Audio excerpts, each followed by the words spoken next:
Hello, Kyle Holt here, and today we'll be talking about the Speaker in Progress 2nd Edition's 5th, 6th, and 7th chapter, and what I found to be most important in these. Personally, I found that the most important chapter to be discussed was chapter 7, that being the importance of your sources.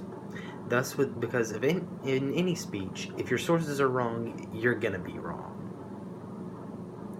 The reason I found this to be most important was because it talked about the different types of sources you could use, as well as the importance of the level of credibility of your sources.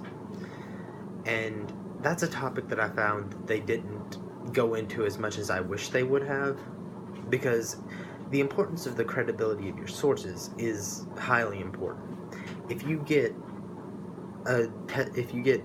a credible source, a statistic from, say, the CDC, it's going to be much more credible than some source from some news company that just was using conspiracy theories. Let's just say that.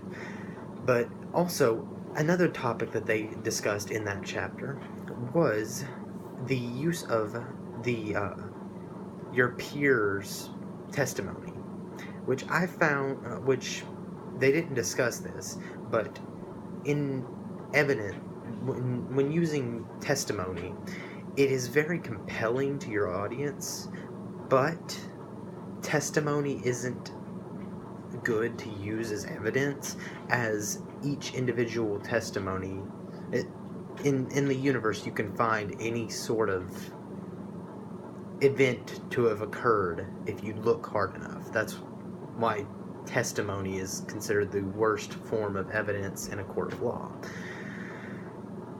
So personally, I found that they didn't go over that enough in the book. And, well, that's what I have, so thank you for listening.